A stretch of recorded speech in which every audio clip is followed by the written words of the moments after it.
friends. So I'm in the midst of something of a research project right now, and I was thinking about how important the voice is and how important vocal skill is to the singer. And I always make a note in my posts saying singer and speaker. And I just wanted to take a second to really speak to the speaker part.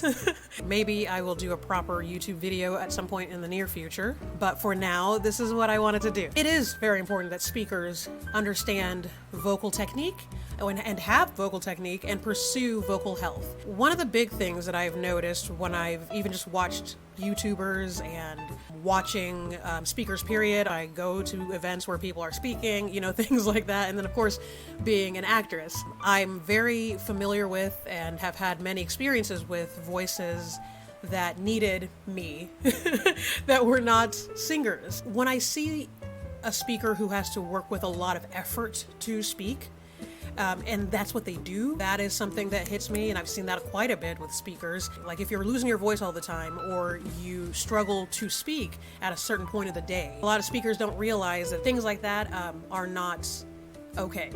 So in case you didn't know, that's not just something that everyone has a problem with. No, that's usually a sign of some sort of dysfunction. And often it's off of just, poor technique. So it's not something where you're going to have to get a medical expert involved or anything like that. But on a more regular basis, having a vocal coach or a voice teacher will absolutely help you learn the skill. Some speakers lose their voice a lot because they don't stay hydrated. A lot of speakers don't realize you need to stay drinking water when you're a speaker. They drink water maybe right before they speak to wet their whistle, so to speak, but they won't literally drink water throughout the day. They'll actually drink more coffee oftentimes. I've seen this so much. They'll drink a ton of coffee and have a sip of water right before they speak, or a glass of water on stage with them. Or in YouTube world, they'll have a sip of water and then go into their recording, and I can hear that they're not hydrated because they're smacking in the microphone. That is usually a sign of dehydration. That most likely comes from your body overproducing saliva because you're not hydrated, and it still needs moisture to be able to do the things that it does. Your body will make up for the fact that you're not hydrating it by overproducing mucus and saliva. So oftentimes it'll be way thicker mucus and way thicker saliva as a way of making up for the fact that there's no moisture, or at least you're not putting moisture in your body.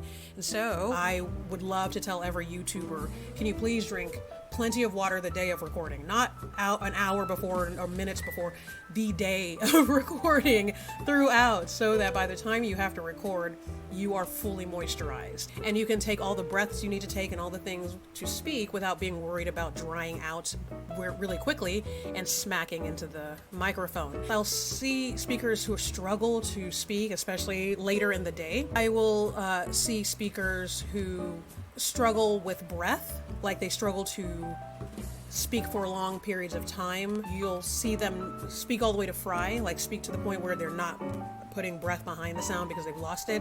So now they're talking fry. So at the end of the phrases, at the end of words even, they'll fry out because the breath is out. So the vocal folds are trying to come together with very, very little breath, and that's how you get the fry sound. Another way a lot of times speakers will lose their voice is because of overuse, like simply just using their voice too much, and then on top of that not having good technique. Even with good technique, our voice has musculature, ligaments, and things that need rest. So there is such a thing as overuse even with good technique. But especially with bad technique, like so many speakers I hear, if on top of that you're now just trying to speak 5, 6, 7 hours a day, yeah, it's going to fatigue your voice, and it's going to possibly cause damage as well. So the safest way to go about things is to really, first of all, have the good technique and learn good technique, but then on top of that, be considerate of the musculature. Imagine it like you can't just keep doing a bicep curl for 6 hours straight, because those muscles need rest.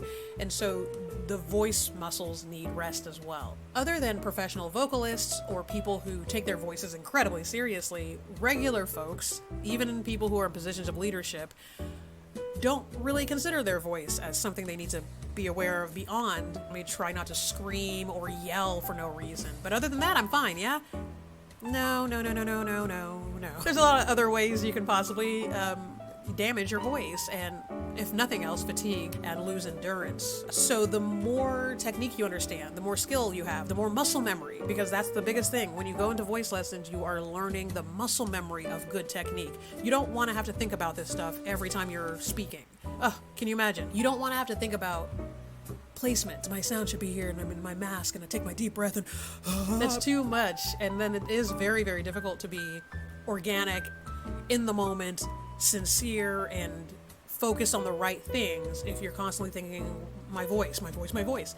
So the idea of taking voice lessons, in my experience, you get the opportunity to practice, and you have to practice outside of them as well, but you get the opportunity to practice thoughtful, skillful technique. You do that enough times, your body starts to understand this is the way we do it. The muscle memory of it makes it a lot easier to then throw away the skill and the thoughts and all those things and just be in the moment. And I'm somebody who is big on using the voice as connection. There is so much that naturally comes with being a human being with a voice that helps us connect to one another. It does us a disservice to not give value to that fact. So if I can do things that help my students connect with people better, what better purpose is there? I will see speakers, people in positions where they're teaching, people in positions where they're giving advice or guidance or things like that, whose body language is saying, I'm so sorry, you have to listen to me. Oftentimes I'll notice that I can tell this is a person who's just not comfortable with the sound of their own voice. Oftentimes it would be, I can't control it. I have no idea what's going to happen. And so I can't just stand up and speak with confidence because I have no idea where the sound of my voice is going to go, what my voice is going to do. I know that when I talk to my friends, sometimes I go off my voice and I crack and all sorts of things. If that happened on stage, I would be mortified. So I'm just going to take it easy and speak in a way that I think works. And still the body language is saying, but I'm not sure. And I think, again, voice lessons would help with that for a myriad of reasons. But my number one reason is going into the academic practice of learning your voice. It takes a lot of the personal issues out. You never want to be so disconnected from your voice that it's not personal. It should be incredibly personal. But unfortunately, that personal thing will also make you insecure and will keep you from being able to really delve into what your voice is and even know what your full voice is because you just don't trust it like that.